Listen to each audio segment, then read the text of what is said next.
जय गुरु जी संगत जी, वीडियो को लाइक कीजिए, चैनल को सब्सक्राइब कीजिए और बेल आइकन को प्रेस कर दीजिए ताकि आपको लेटेस्ट वीडियो की जानकारी अच्छे से मिल सके। जय गुरु जी संगत जी, गुरु जी का अनंतम अनंतम शुक्राना, गुरु जी के श्री चरणों में कोटि कोटि प्रणाम और गुरु जी की प्यारी प्यारी संगत को जय गुरु जी। संगत जी, आज का सत्संग बहुत प्यारा है, बहुत खास है, गुरु जी की प्यारी और पुरानी संगत का सत्संग है। और संगत जी यकीन मानिए, आज का सत्संग इतना प्यारा है कि आपको सुनकर बहुत अच्छा लगेगा। आप सोच भी नहीं सकते संगत जी कि गुरु जी की कृपा कहाँ कहाँ अपनी संगत पर बरसती है। संगत जी, जिस काम को हम सोच भी नहीं सकते, उस इम्पॉसिबल काम को गुरु जी ने संगत के जीवन में पॉसिबल करके बताया है। जी हाँ संगत जी, संगत के बेटे की डेथ हो गई थी और गुरु जी महाराज ने उनके बेटे को लौटाया है। संगत जी, कोई कर सकता है संगत जी ऐसा? कोई नहीं कर सकता। आप ये सत्संग सुनिए, आपको बहुत अच्छा लगेगा। और यही नहीं संगत जी, संगत के माड़े समय पर गुरु जी ने क्या क्या कृपा की है, कैसे उन्हें मौत के मुंह से बचाया है, कैसे उन्हें अपने लाइफ की लग्जरीज प्रोवाइड की है, उनके बच्चों पर कृपा की है, उनके पूरे परिवार पर कृपा की है और गुरु जी ने कैसे उनकी इज्जत का उनका मान रखा है। संगत जी, सत्संग सच में बहुत अद्भुत है, बहुत प्यारा है। आप सभी से रिक्वेस्ट है, सत्संग अंत तक सुने, पूरा सुने, पूरे भक्ति भाव के साथ सुने और देखिए संगत जी की गुरु जी अपनी संगत पर कितनी कृपा बरसाते हैं, कितने दयालु है हमारे गुरु जी। और संगत जी यकीन मानिए, आपको इस सत्संग से एक अलग ही मैसेज मिलेगा, गुरु जी का एक अलग ही संदेश प्राप्त होगा।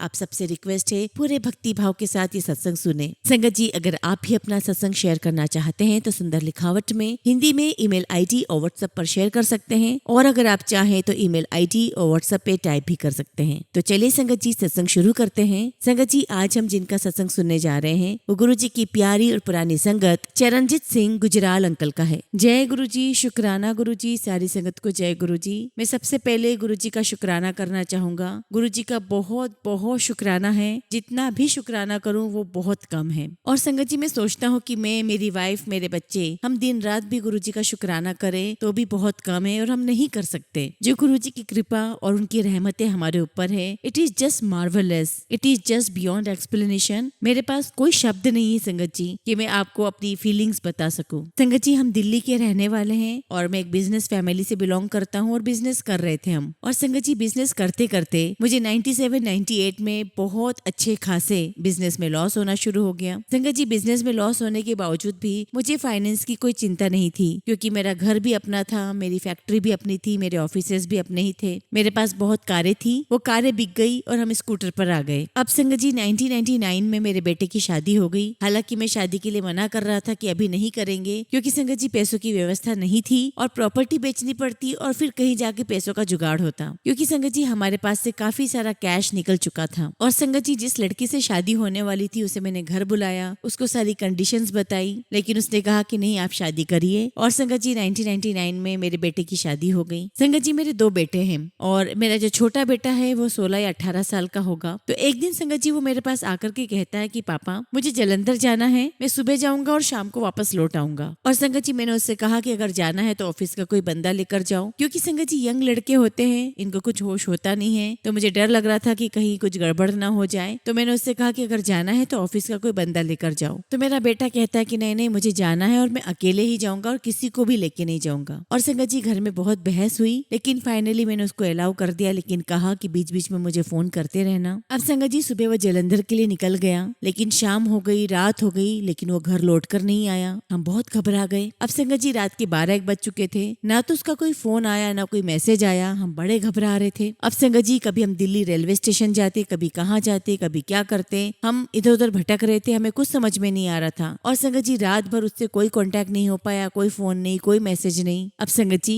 सुबह 8-8:30 बजे पानीपत से पुलिस वालों का फोन आया कि आपका बेटा हमारे पास है, आप चिंता मत करो, लेकिन आप जल्दी यहाँ आ जाओ। अब संगत जी, हम 2-3 कार में जो दोस्त रिश्तेदार होते हम लोग मिल करके गए। वहाँ जाकर देखा तो वो रेलवे स्टेशन पर लेटा हुआ था। और संगत जी, वहाँ जाके पता चला कि पुलिस वालों ने बताया हमें कि रात में गिर गया था। और संगत जी, रात में गिरा तो उसके सर में चोट लगी और वहीं पर ये दुनिया छोड़कर चला गया था। और संगत जी ये जुलाई 2001 की बात है। और संगत जी नेचुरली अगर किसी का भी बच्चा चला जाए तो पूरी तरीके से शैटर्ड हो जाता है, हिल जाता है। मेरी पूरी फैमिली इस घटना से हिल चुकी थी। अब संगत जी मैंने सोचा कि पहले बिजनेस में लॉस हो गया, अब मेरा बच्चा चला गया, एक प्रकार से तो मेरी जिंदगी खत्म हो गई। अब संगत जी मैंने अपने बेटे के सारे रिचुअल्स पूरे किए। संगत जी हम गुरुद्वारे जाया करते थे, पाठ करते थे। मेरे घर में भी गुरु ग्रंथ साहिब का अलग से कमरा है और हम लोग नित्य नियम पाठ करते थे। तो संगत जी मैंने पाठ करना बिल्कुल बंद कर दिया था। मैंने सोच लिया था कि कोई रब नहीं है, कोई भगवान नहीं है। अब संगत जी मेरे पड़ोसी थे मिस्टर गुलाटी, जो मेरे बचपन के दोस्त भी थे। और संगत जी जब उनको मेरी स्थिति का पता लगा तो वो मेरे पास आए और कहने लगे कि तुसी मेरे पास आया करो, मुझसे बातचीत किया करो, तुम्हें अच्छा लगेगा। और संगत जी मैंने उन्हें मना कर दिया कि मेरा कहीं भी दिल नहीं लगता कहीं आने जाने का, कहीं बात करने का। और संगत जी आप बिलीव कीजिए हम महीने तक घर से बाहर ही नहीं निकले। तो मैंने उनसे कह दिया कि भाटी साहब मुझे कहीं नहीं जाना, मैं घर पे ही बैठूंगा। लेकिन मेरी आंटी मुझे बोलने लगी कि नहीं नहीं आप जाया करो, थोड़ा मन बहल जाएगा। और मिस्टर भाटी भी मुझे कहने लगे कि आप आया करो, चाय पियेंगे, साथ में स्कूल की बातें करेंगे। और संगत जी मैं उनके घर जाने लगा और बातचीत चलने लगी। एक दिन संगत जी मैं उनके घर गया था तो गुरुजी का वहाँ पर बहुत बड़ा कैलेंडर स्वरूप रखा हुआ था। तो भाटी अंकल मुझसे कहते कि ये मेरे गुरुजी हैं, मैं चाहता हूँ कि तुम लोग मेरे साथ गुरुजी के एम्पायर स्टेट चलो। तो मैंने उनसे कहा कि देखो मैंने वैसे ही पाठ पूजा बंद कर दी है, गुरुद्वारा जाना छोड़ दिया है और मुझे किसी पर भी विश्वास नहीं है और ना ही मैं किसी गुरु को मानता हूँ। और अगर तुम मुझे बार बार बोलोगे कहीं भी चलने के लिए तो मैं तुम्हारे पास आना ही बंद कर दूंगा। तो भाटी अंकल कहने लगे कि अच्छा ठीक है मैं नहीं बोलूंगा। लेकिन संगत जी जब भी मैं उनके घर जाता बातचीत करता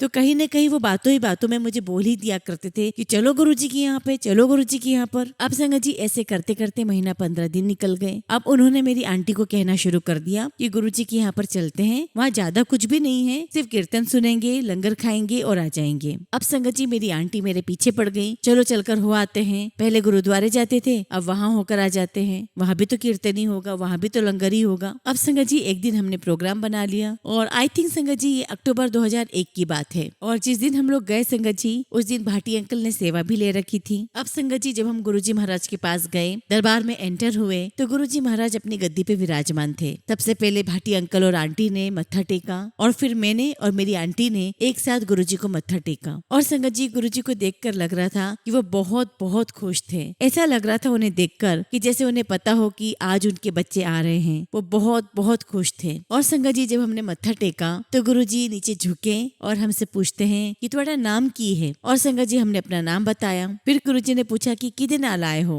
हालांकि गुरुजी को सब कुछ पता था। मैंने भाटी अंकल की तरफ इशारा करते हुए बोला कि मैं भाटी अंकल के साथ आया हूँ। और संगत जी मुझे मेरी आंटी को फिर कहने लगे गुरुजी कि वहाँ जाकर के आप बैठ जाओ। उसके बाद गुरुजी ने हमसे कुछ भी नहीं कहा। लेकिन संगत जी उस दिन गुरुजी बहुत बहुत खुश थे। और संगत जी हम लोग पीछे जाकर के बैठ गए जहाँ पर डीजे अंकल हुआ करते थे। और संगत जी बस हम बैठने वाले ही थे कि तभी गुरुजी ने डीजे अंकल को इशारा किया और एक शब्द बजा। और संगत जी शब्द ऐसा बजा संगत जी कि हम लोग दोनों अंदर से हिल चुके थे। और संगत जी उस शब्द ने हमें हिला के रख दिया और गुरुजी ने हमें बता दिया कि आज तुम रब के दर्शन कर रहे हो। और संगत जी हमें पहले दिन ही बहुत बहुत अच्छा लगा, बहुत अच्छा लगा। और हम संगत जी रात को वापस अपने घर आए लंगर खा के। अब संगत जी जब घर आए तो गुलाटी अंकल और हमारा घर पास पास में था। तो मैंने गुलाटी अंकल से कहा कि अंकल कल फिर चलना है। तो अंकल कहने लगे कि कल फिर चलना है। मैंने कहा हाँ जी। तो अंकल कहने लगे कि ठीक है शाम में चलेंगे। और संगत जी ऐसे हम लोग 3-4 महीने तक लगातार गुरुजी महाराज के पास जाते रहे। और भाटी अंकल अपनी कार में, मैं, मेरी वाइफ, भाटी अंकल और भाटी आंटी, हम चारों उनकी कार में जाया करते थे। और संगत जी हम लोग जाते और लंगर खा के वापस आ जाते। और संगत जी हम ऐसे 3-4 बार जाते रहे। और संगत जी हमें समझा दिया गया, बता दिया गया कि आज आपने रब के दर्शन किए हैं। तो संगत जी जो मेरा बच्चा चला गया था तो मैंने गुरुजी से कहा कि गुरुजी अगर आप रब हो तो मुझे मेरा बच्चा वापस चाहिए। अब आप संगत जी सत्संग सुनना कि कैसे मेरा बच्चा वापस मुझे मिला। मेरा बच्चा ऊपर जाकर के वापस आया और ऐसा दुनिया में कोई कर ही नहीं सकता सिवाय खुदा के। गुरुजी रब है, खुदा है, वो सब कुछ कर सकते हैं। सब कुछ संगत जी जो भी आप सोचो वो सब कुछ गुरुजी कर सकते हैं। संगत जी मैंने गुरुजी से रिक्वेस्ट की कि गुरुजी मुझे मेरा बच्चा वापस चाहिए है। और संगत जी गुरुजी की मेहर हुई, मेरा बच्चा वापस आया और आज वो बच्चा हमारे पास ही है। संगत जी उस समय हमारा जो ग्रैंडसन था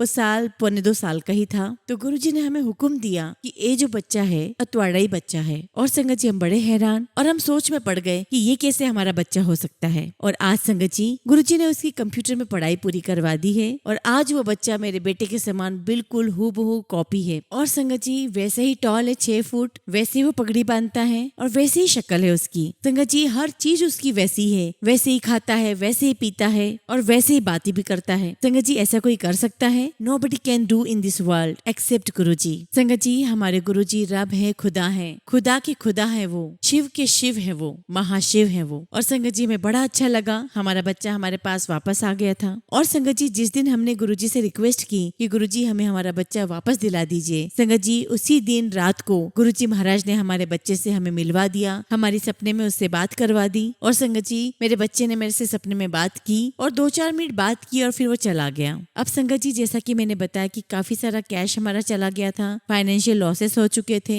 बड़ी परेशानी में आ चुके थे संगत जी। और मैं, मेरी वाइफ, मेरा बेटा, मेरी बहू, हम लोग सभी गुरुजी महाराज के पास दर्शन करने जाया करते थे। और गुरुजी मेरी डॉटर इन लॉ से बहुत बातें किया करते थे और गुरुजी मुझसे और मेरी वाइफ से बहुत कम बातें करते थे। अब संगत जी मन बड़ा बेचैन रहता था, बहुत परेशानी में घिर चुके थे। हम बोले तो बोले किससे, क्योंकि गुरुजी तो बातें करते नहीं थे। लेकिन संगत जी गुरुजी महाराज की कृपा, उनकी रहमतें ऐसी रही साथ में कि जिस दिन हम लोग उनके पास जाते और जो भी चिंता लेकर के हम जाते थे संगत जी, वो अगले दिन वो सारे काम हो चुके होते थे। कोई परेशानी नहीं आती थी संगत जी, और कोई परेशानी आज तक नहीं आई। और संगत जी हम गुरुजी का जितना भी थैंक्स करें वो बहुत थोड़ा है, बहुत बहुत थोड़ा है। अब संगत जी हमारे काम तो सारे हो रहे थे, लेकिन परेशानी ये थी कि गुरुजी सबसे बात करते थे, हमसे बात नहीं करते थे। और संगत जी गुरुजी महाराज ने हमारी एम्पायर स्टेट में एक जगह बना दी थी। हम सीढ़ियां चढ़कर जब ऊपर जाते थे तो ऊपर कॉर्नर में एक जगह थी, वो हमारी फिक्स हो गई थी। फिर संगत जी हमारे मन में आया कि गुरुजी हमें पीछे बिठाते हैं, गल साढ़े नाल कर दे नहीं। इंसान है संगत जी, विचार तो आ ही जाता है। और फिर संगत जी गुरुजी का हुक्म आ गया कि जेड़े पीछे बैठे होंदे उन्होंने में ज्यादा ब्लेस कर दा। और संगत जी जब हमने सुना तो हमें बड़ा मजा आ गया। हमने कहा थैंक यू सो मच गुरुजी। हमें लग रहा था कि संगत जी हम पीछे बैठे हैं और गुरुजी हमें सुन नहीं रहे, हमसे बात नहीं करते, हमें ब्लेस नहीं कर रहे। लेकिन नहीं संगत जी,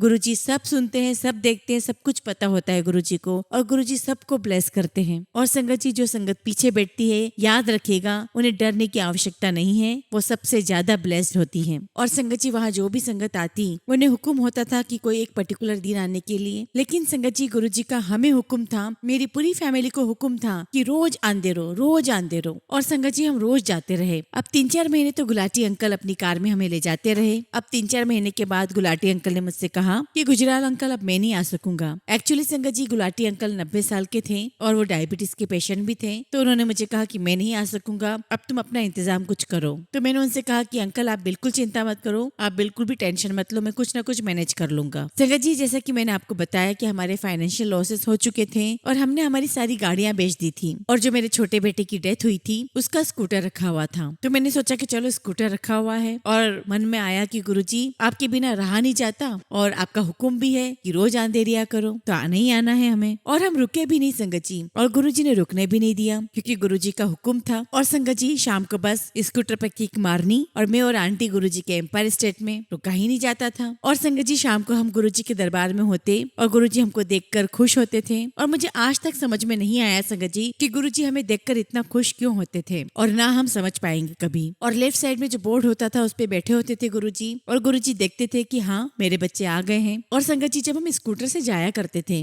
तो मैं और आंटी कई बार 6:30 पौने 7 पर एम्पायर स्टेट पहुंच जाया करते थे, और कभी कभी तो हम 6:30 बजे भी पहुंच जाया करते थे, और तब एम्पायर स्टेट का गेट खुला नहीं होता था, और उसके बाद ही संगत आती थी। संगत जी जितने दिन हम स्कूटर से जाते रहे हम 6:30 पौने 7 तक पहुंच जाते थे, और हमारे बाद ही संगत आती थी और एम्पायर स्टेट का गेट खुलता था। और सबसे पहले संगत जी दरबार में हम ही एंटर करते थे और सामने गुरुजी बैठे होते थे। और संगत जी कई बार तो गुरुजी शाम को सैर करके आ रहे होते थे, white pant, white T-shirt, white shoes में गुरुजी बहुत स्मार्ट, बहुत प्यारे लगते थे। और संगत जी गुरुजी व्हाइट ड्रेस में बहुत फैबुलस लगते थे। और संगत जी ऐसे ही हमारा 6 महीने साल बीत गया, और इस बीच संगत जी गुरुजी ने हमसे कोई बात नहीं की, जो कि इशारा था कि लंगर खाओ और जाओ। और तब भी संगत जी 10-11 बज ही जाते थे, और तब भी हमने बहुत कोशिश की गुरुजी से बात करने की, लेकिन हम गुरुजी से बात नहीं कर पाते थे। और संगत जी मैं आपको बताऊं कि जब भी हम एम्पायर स्टेट के लिए घर से चलते थे तो घर से ही गुरुजी की फ्रेग्रेंस शुरू हो जाया करती थी, और संगत जी वो खुशबू हमारे साथ साथ एम्पायर स्टेट तक जाती थी। और जैसे हम एम्पायर स्टेट में एंटर होते संगत जी वो खुशबू बहुत तेज हो जाया करती थी। और संगत जी हमारे घर में भी गुरुजी की फ्रेग्रेंस बहुत बहुत आती थी। और संगत जी मैं सोचा करता था कि गुरुजी हम जैसे अदने से बच्चों पर इतनी कृपा कर रहे हैं, इतनी फ्रेग्रेंस हमारे घर में आ रही है, और हमारी हिम्मत नहीं होती थी कि हम गुरुजी से पूछ लें कि गुरुजी हम जैसे अदने से बच्चे पर आपकी कृपा ऐसी क्यों, इतनी फ्रेग्रेंस हमें क्यों आती है।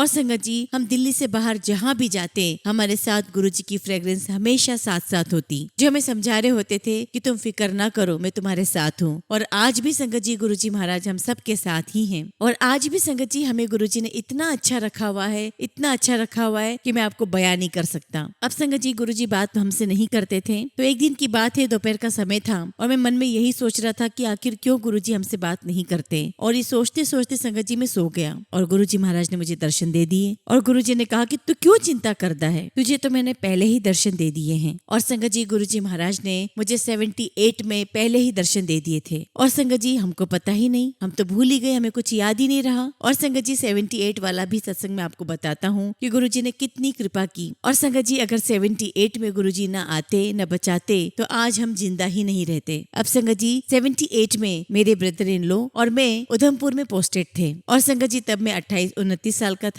और फिर संगत जी उन्होंने हमें कहा कि तुम लोग यहाँ आ जाओ मेरे पास, हम यहाँ से कश्मीर जाएंगे, पटनी टॉप जाएंगे और बहुत सारी जगहों पर घूमेंगे। अब संगत जी उस समय हमारा बड़ा बेटा 1.5 साल का था, तो हमने प्रोग्राम बनाया, मैं, मेरी वाइफ और मेरा बेटा, हम लोग गए। और ये फरवरी 78 का समय था। और संगत जी हम लोग उधमपुर पहुंच गए और मैंने अपने ब्रदर इन लोग को कहा कि हम लोग इतनी दूर आए हैं तो आप हमें पटनी टॉप तो लेकर चलो, हम पटनी टॉप देखना चाहते हैं। श्रीनगर तो नहीं जा पाएंगे क्योंकि वो बहुत दूर है। और फिर संगत जी मेरे ब्रदर इन लोग ने कहा कि जो पहला संडे आएगा उस दिन हम पटनी टॉप जाएंगे और मैं अपनी गाड़ी मंगवाऊंगा, हम लोग आर्मी की गाड़ी में नहीं जाएंगे। और संगत जी जिस संडे को हमें जाना था तो हमने रेडियो में न्यूज सुनी। उस समय छोटे ट्रांजिस्टर चला करते थे। संगत जी उधमपुर साइड में पटनी टॉप के आसपास क्लाइमेट बहुत अनप्रिडिक्टेबल होता है, कभी बारिश है तो कभी ठंड है तो कभी गर्मी है, क्योंकि संगत जी वो पहाड़ी इलाका है। और संगत जी न्यूज आ रही थी कि आज कोई बाहर ना निकले, स्नोफॉल हो सकती है और सब लोग बाहर जाना अवॉइड करे, घर से ना निकले। तो संगत जी मैंने अपने ब्रदर इन लोग को कहा कि आज हम नहीं जाएंगे, आज बाहर स्नोफॉल होने वाली है और मेरा बेटा बाबा बहुत छोटा है, तो आज हम अवॉइड करते हैं, हम फिर किसी और दिन चलेंगे। और संगत जी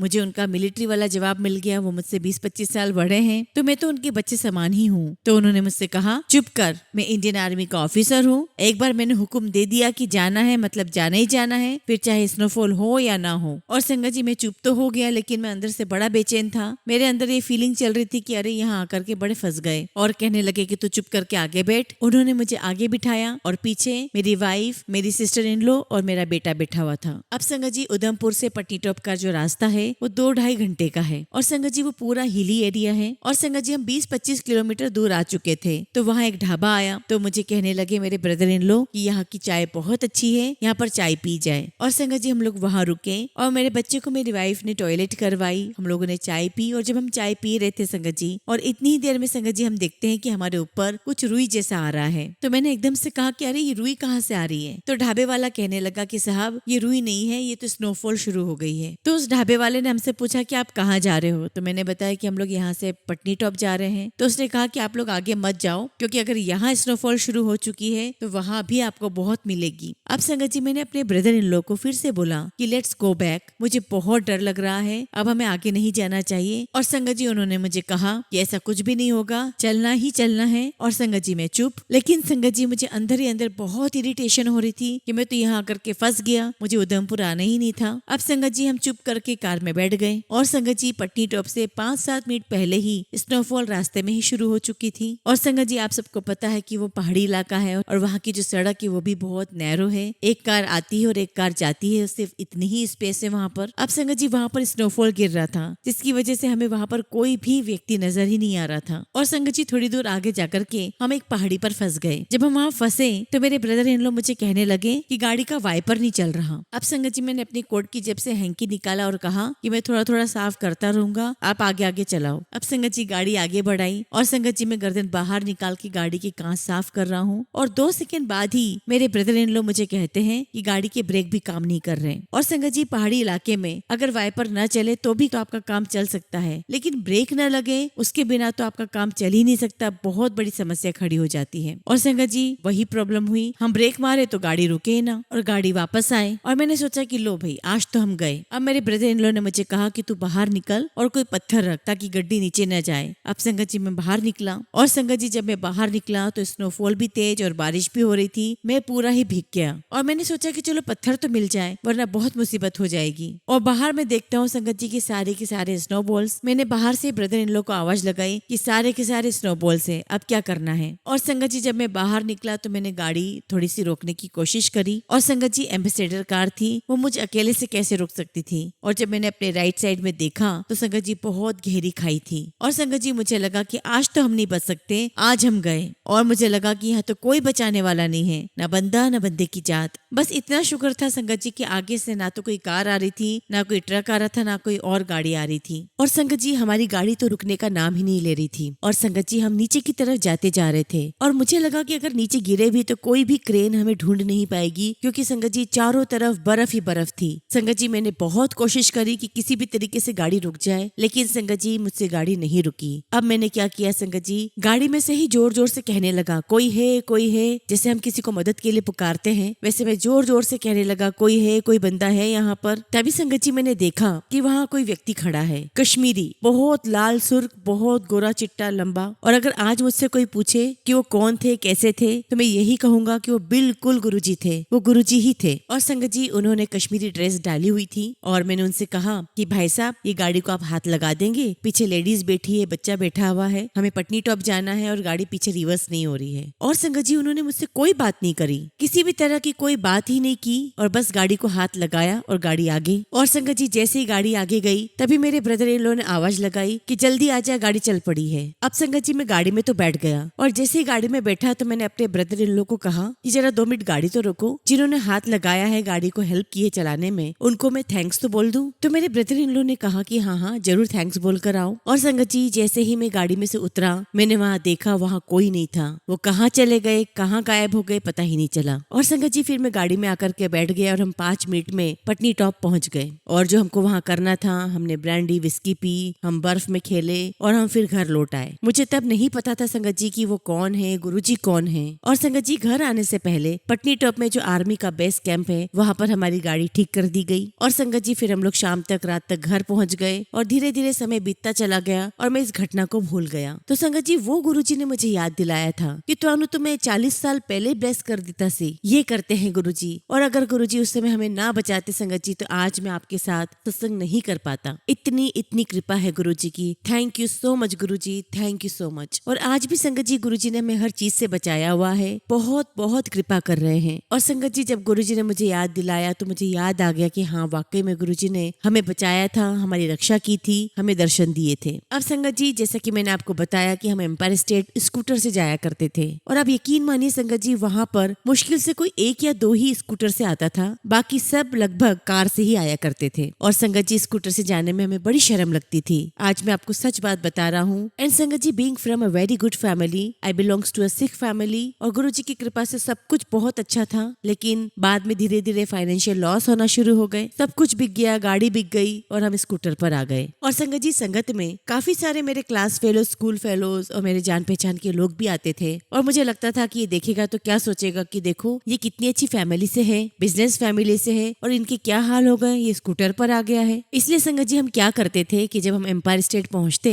तो मैं बहुत पीछे अपना स्कूटर लगाया करता था और आंटी को उतार देता था ताकि कोई हमें देख न ले। आंटी पहले चली जाया करती थी और मैं पीछे से आ जाया करता था और रात में संगत जी इतना पता नहीं चलता था। तो इस प्रकार से हम एम्पायर स्टेट जाने लगे। अब संगत जी हमें गुरुजी के यहाँ जाते हुए 1.5 साल हो गया था। एक दिन क्या हुआ संगत जी, रात के 10, साढ़े 10, 11 बज रहे होंगे और हम लोग लंगर खा के एम्पायर स्टेट से बाहर निकले थे। हमने देखा कि हमारे स्कूटर के टायर की हवा निकली हुई है और संगत जी हमारे पास स्टेपनी भी नहीं थी। ये हाल हो गए थे हमारे, मेरे जेब में 10 रुपए भी नहीं थे। और संगत जी जब फाइनेंशियल लॉसेस हुए तो मेरा बड़ा बेटा जॉब करने लगा था और संगत जी उस समय उसको इतनी सैलरी नहीं मिला करती थी और जो भी मिलती थी उसमें हम गुजारा कर लिया करते थे। हाँ घर हमारा खुद का था, ऑफिस भी हमारा अपना था, तो जो कुछ भी है हम उसी में गुजारा करते थे। बहुत बहुत हार्ड टाइम था संगत जी हमारी लाइफ का। और संगत जी पेट्रोल का जुगाड़ हम कैसे करते थे, कभी घर की रद्दियां बेचते थे, कभी स्क्रैप बेचते थे। और उस समय संगत जी पेट्रोल के 75 रुपीस लगा करते थे और संगत जी मैं अपने स्कूटर में 1.5 लीटर पेट्रोल भरवाता था और उसका भी इंतजाम गुरुजी ही करवाते थे क्योंकि गुरुजी को हमें अपने पास बुलाना था।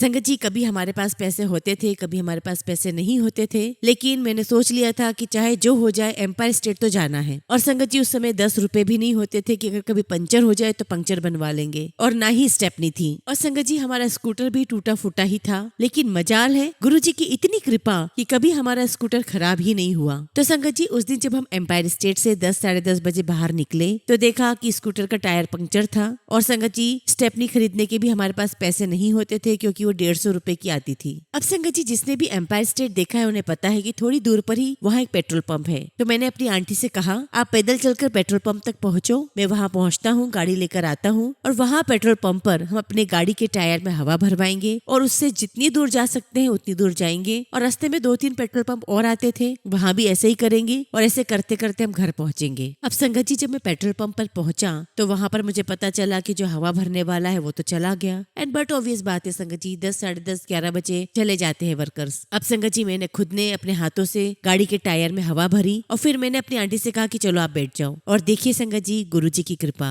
और संगत जी आंटी बैठी और मैं जितना तेज हो सकता था उतना तेज मैंने स्कूटर चलाया ताकि उसकी हवा ना निकले, और अगर निकल भी जाए तो मैं ऐसी जगह पे पहुंचाऊं जहाँ पेट्रोल पंप हो। लेकिन गुरुजी की ऐसी कृपा संगत जी की हवा नहीं निकली। और संगत जी गुरुजी महाराज की कृपा से हम बिना रुके रात के 11:30-12 बजे तक अपने घर पहुंच गए। लेकिन संगत जी तब हमें समझ में नहीं आया कि गुरुजी का कैसा चमत्कार है ये। और संगत जी घर पहुंचकर मैंने गुरुजी का शुक्राना किया, शुक्राना गुरुजी। और संगत जी सुबह 8 बजे के करीब में उठा तो मैंने यही सोचा कि चलो मैं अब चल करके देखता हूँ स्कूटर में हवा है या नहीं। और संगत जी जब मैंने देखा तो स्कूटर में हवा नहीं थी। संगत जी स्कूटर में हवा नहीं थी। उसी स्कूटर से संगत जी हम रात में बिना रुके घर पहुंचे थे। और ये कृपा रही गुरुजी की, गुरुजी का चमत्कार रहा। और आज तक संगत जी गुरुजी के चमत्कार ही चमत्कार होते आ रहे हैं हमारी लाइफ में। And it is just fabulous. और फिर संगत जी हमने गाड़ी का पंक्चर बनवाया और संगत जी हम ऐसे साल, 1.5 साल, 2 साल तक गुरुजी महाराज के पास जाते रहे। एक बार की बात है संगत जी, हम लोग एम्पायर स्टेट से बाहर निकल रहे थे। मैंने स्कूटर स्टार्ट किया और आंटी बैठने वाली थी। तभी आंटी ने मुझसे कहा कि सब लोग यहाँ पर कार में आते हैं और एक हम ही है जो स्कूटर पर आते हैं, आप गुरुजी से कहो कि हमें कार ला कर दे। तो मैंने आंटी से कहा कि नहीं, मैं बिल्कुल भी नहीं कह सकता गुरुजी से, और मैं गुरुजी से ऐसी कोई बात नहीं कर पाऊंगा। तो मैंने कहा कि नहीं ऐसे चलो, और जैसा गुरुजी चला रहे हैं बहुत अच्छा है। मैंने आंटी से बोला कि बैठो बाद में देखेंगे। और ऐसे संगत जी 1-2 दिन निकल गए। अब संगत जी जैसा कि मैंने आपको बताया कि मेरा बड़ा बेटा जॉब करता था लेकिन उसकी सैलरी ना के बराबर थी और जैसे तैसे हमारा घर चल रहा था। तो जब आंटी ने ये बात मुझसे कही उसके 2 दिन बाद मेरे पास मेरा बेटा आया और मुझे हाथ में 10,000 रुपए देकर बोलता है कि पापा ये लो 10,000 और आप कार बुक कर लो। तो मैं उसका मुंह देखने लगा कि कार बुक कर लो और तेरे पास 10,000 कहाँ से आए, तेरे पास तो वैसे ही सैलरी बहुत लिमिटेड है। तो वो कहने लगा कि पापा ये सब मत पूछो, बस आप कार बुक कर लो और बाकी की इंस्टॉलमेंट करवा लो। और संगत जी उस समय तक इंस्टॉलमेंट शुरू हो चुकी थी कारों की। और फिर संगत जी जो मेरा कार डीलर फ्रेंड था उसको मैंने फोन किया कि मुझे ऐसे कार चाहिए। उसने कहा मिल जाएगी। और संगत जी जो हमने अपनी कार खरीदी वो थी मारुति, व्हाइट कलर की हमने मारुति खरीदी। और मैंने आंटी को कहा कि देखो आंटी कर दी गुरुजी ने कृपा। आंटी कहने लगी हाँ जी। तो मैंने कहा कि चलो करो शुक्राना। और फिर संगत जी गुरुजी की ऐसी कृपा रही कि हम कार में जाने लगे। उसके बाद तो मेरी डॉटर, मेरा ग्रैंडसन, हम सब जाने लगे। और संगत जी गुरुजी की कृपा होती चली गई। और आज संगत जी गुरुजी ने हमारी जिंदगी में कमाल ही कमाल किया हुआ है, बल्कि उससे भी ज्यादा किया हुआ है। शुक्राना गुरुजी, लख लख शुक्राना गुरुजी। और संगत जी गुरुजी महाराज के आशीर्वाद से हम बड़े मंदिर भी जाते थे। और संगत जी जब हम बड़े मंदिर में बैठते थे तो हमारे सामने गुरुजी होते थे और बहुत स्ट्रॉन्ग खुशबू आती थी, बहुत स्ट्रॉन्ग फ्रेग्रेंस आती थी। और मैं सोचा करता था कि देखो गुरुजी सामने बैठे हुए हैं और गुरुजी की कृपा हो रही है, उनकी फ्रेग्रेंस अपने इस अदने से बच्चे पर आ रही है। गुरुजी की कृपा इस छोटे से मामूली से बच्चे पर गुरुजी की कृपा हो रही है। संगत जी हम सब गुरुजी के सामने बहुत बहुत छोटे से हैं, एक चींटी बराबर है। और गुरुजी महाराज इतने दयालु, इतने काइंड हार्टेड कि उनकी कृपा अपने इन छोटे छोटे बच्चों पर, उनकी कृपा इन अदने से बच्चों पर बहुत होती है। उनकी फ्रेग्रेंस संगत जी मैं बता नहीं सकता कि वो फ्रेग्रेंस क्या थी। एक दिन संगत जी हमें गुरुजी के पिंड जाना था और पहली दफा संगत जी हम गुरुजी के पिंड बस से गए थे। उन दिनों बसें चला करती थी, हम बस से जाते थे। और दूसरी बार संगत जी हम अपनी कार से गए। पर मैंने सोचा कि मैं कार से नहीं जाऊंगा, मैं बहुत थक जाऊंगा चलाते चलाते। तो मैंने सोचा कि चलो टैक्सी मंगा लेते हैं। मैंने टैक्सी मंगाई और मैं और आंटी गुरुजी के पिंड गए। और संगत जी मैं, आंटी और टैक्सी का ड्राइवर था। ड्राइवर ने जैसे ही कार स्टार्ट करी सुबह 6 बजे, संगत जी आप विश्वास नहीं करोगे, 6 बजे से जैसे ही गाड़ी स्टार्ट हुई गुरुजी की खुशबू आ गई कार में। और ये खुशबू तब तक रही जब तक कि संगत जी हम गुरुजी के पिंड नहीं पहुंच गए। जय गुरुजी, शुक्राना गुरुजी, लख लख शुक्राना गुरुजी। और यही नहीं संगत जी 2-3 घंटे वहाँ पिंड में रुकने के बाद जब हम वापसी में अपने घर आ रहे थे उसी टैक्सी में, तब संगत जी जैसे हम टैक्सी में बैठे तब से लेके गुरुजी के पिंड से लेके हमारे घर तक लगातार उस टैक्सी में गुरुजी की खुशबू बनी रही। Thank you so much Guruji, thank you so much. और संगत जी गुरुजी का तो कमाल ही कमाल है। और इन 40 सालों में संगत जी गुरुजी ने हमें इतने चमत्कार दिखाए हैं, इतने चमत्कार दिखाए हैं कि मैं बता नहीं सकता। अब संगत जी जब मेरा ग्रैंडसन 3-3.5 साल का हो गया तो मुझे लगा कि अब इसका स्कूल में एडमिशन करवाना चाहिए। मैंने अपने अपने बेटे और बहू को बुलाया और कहा कि देखो ये 3-3.5 साल का हो गया है, इसका अब स्कूल में एडमिशन होना चाहिए। और मैंने उनसे कहा कि ध्यान रहे इसका एडमिशन अच्छे स्कूल में ही होना चाहिए, ये अच्छे स्कूल में ही पढ़ना चाहिए। क्योंकि संगत जी हम एक बहुत अच्छी फैमिली को बिलोंग करते हैं, हमारी सबकी एजुकेशन भी बहुत अच्छे स्कूलों से हुई है दिल्ली के, तो मैं यही चाहता था कि दिल्ली के बहुत अच्छे स्कूलों में से इसका कहीं पर एडमिशन हो। और मैंने सोच लिया था कि पैसा मुझे देना नहीं है, कहीं पर ना पैसा था, और अगर होता भी संगत जी तो पैसा नहीं देना था, उसके बिना ही मैं चाहता था कि इसका एडमिशन हो। और मेरी डॉटर इन लॉ भी मुझे कहती थी कि डैडी जी हम कर लेंगे, आप चिंता मत करो। तो मैंने भी कहा कि हाँ मुझे जिम्मेदारी से फ्री रखो। तो मेरी डॉटर इन लॉ कहने लगी कि हाँ डैडी जी तुसी फिक्र ना करो, ऐसा देख लेंगे। अब संगत जी इस बात को जब 1 महीना हो गया तो मैंने अपनी बहू से पूछा, डॉटर इन लॉ से पूछा कि क्या इसके एडमिशन का काम हो गया। तो कहने लगी कि मैंने 2 स्कूलों में फॉर्म भरे हैं, एक लेडी श्री राम और माउंट स्कूल। तो मैंने उससे कहा कि कोलंबस में क्यों नहीं किया, कोलंबस में तो संगत जी हमारा सारा खानदान वहीं पड़ा हुआ है। तो मैंने उससे कहा कि कोलंबस में फॉर्म भरो, क्योंकि मेरे भाई हम लोग सब वहीं पड़े हुए हैं, तो कोई ना कोई पहचान टीचर से किसी न किसी से निकल ही जाएगी और इसका एडमिशन हो जाएगा। तो मेरी डॉटर इन लॉ कहने लगी कि नहीं मैंने कोलंबस का तो नहीं भरा हुआ है। और संगत जी मुझे तो बड़ा गुस्सा चढ़ा। मैंने कहा कि तुमने जिन स्कूलों में फॉर्म भरा है वहाँ हमें कौन जानता है, कौन करवाएगा इसका एडमिशन, कैसे होगा, अब तुम ही लोग इसके एडमिशन का देखो। और संगत जी ये बोलकर मैं तो आ गया, लेकिन मैं और मेरी आंटी अंदर ही अंदर चिंता करने लगे। अब संगत जी हम सोच में पड़ गए कि क्या बोले क्या करें। मैंने सोचा कि गुरुजी से बात करें, लेकिन गुरुजी बात करते नहीं। हम बड़ी मुश्किल में पड़ गए संगत जी।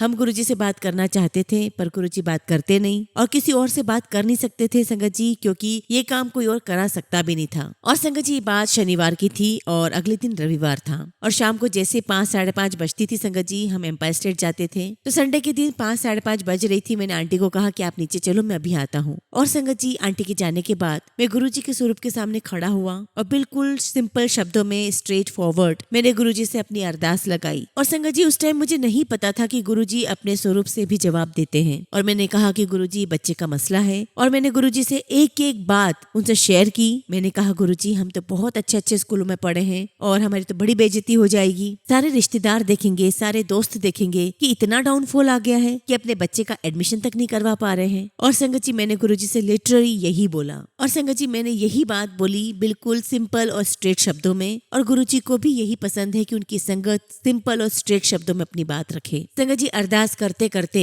स्वरूप में से गुरुजी के लिप्स हिल गए। जी हाँ संगत जी गुरुजी के लिप्स हिल गए, और संगत जी गुरुजी की आंखें हिल गई, और गुरुजी ने मुझे समझा दिया तू बोल कि तू किस स्कूल में अपने बच्चे का एडमिशन करवाना चाहता है, you just name the school और तेरे बच्चे का एडमिशन हो जाएगा। तो मैंने गुरुजी से कहा कि गुरुजी माउंट स्कूल करवा दो, बहुत अच्छा स्कूल है, मेरे कजिन्स वहाँ से पढ़े हुए हैं। और संगत जी स्वरूप में गुरुजी के लिप्स हिल गए, आंखें हिल गई। संगत जी मैं आपको लिटरली बता रहा हूँ कि उनके लिप्स हिले, आंखें हिली, उनकी मंजूरी मिल गई, उनका हुक्म हो गया कि जा तेरे बच्चे की एडमिशन हो गई। और संगत जी उसके बाद मैं नीचे गया, मैंने आंटी को भी नहीं बताया। मैं एम्पायर स्टेट पहुंचा, गुरुजी वहाँ सामने बैठे थे, गुरुजी मुझे देख रहे थे, मैं गुरुजी को देख रहा था, और मैं समझ गया कि गुरुजी मुझे इशारा कर रहे हैं, मुस्कुरा रहे हैं कि तेरा काम हो जाएगा। और संगत जी माउंट स्कूल का 1 हफ्ते के बाद रिजल्ट आना था। तो मैंने अपने बेटे और बहू से कहा कि उसका रिजल्ट देखने कोई नहीं जाएगा, गुरुजी का हुक्म हुआ है कि उसका एडमिशन हो जाएगा, इसलिए उसका रिजल्ट देखने मैं जाऊंगा। तो सबने कहा ठीक है। और संगत जी मैं रिजल्ट देखने के लिए गया, और जैसे मैंने लिस्ट देखी संगत जी उसका नाम नहीं था। और संगत जी मुझे लगा कि ये क्या हो गया कि मेरे बच्चे का नाम ही नहीं है, लेकिन मुझे पूरा विश्वास था कि गुरुजी का हुक्म हुआ है वो तो होना ही है। और संगत जी बात मान लीजिए कि अगर गुरुजी का हुक्म हो गया है तो वो अटल है, उसे होना ही होना है। और संगत जी मैं सोच में पड़ गया कि मैं घर पर क्या जवाब दूंगा। मैं थोड़ा मायूस तो हुआ, लेकिन इतना भी मायूस नहीं था। मुझे लग रहा था कि गुरुजी का हुक्म हुआ है तो कुछ ना कुछ तो होगा। अब संगत जी मैं घर आ गया, और 2 दिन के बाद संगत जी उसी स्कूल की प्रिंसिपल का फोन मेरे बेटे के पास आया। उस समय मेरा बेटा चंडीगढ़ में था, और प्रिंसिपल ने कहा कि मिस्टर गुजराल आपके बेटे का एडमिशन हो गया है, 2 दिन के अंदर आप स्कूल की फीस जमा कराइए। और संगत जी बेटे ने हमें फोन करके बताया। हमने कहा थैंक यू गुरुजी, शुक्राना गुरुजी। और संगत जी वो तो होना ही होना था, क्योंकि गुरुजी का हुक्म जो हुआ था। Thank you so much Guruji, thank you so much. Guruji ने हमारी इज्जत रख ली थी,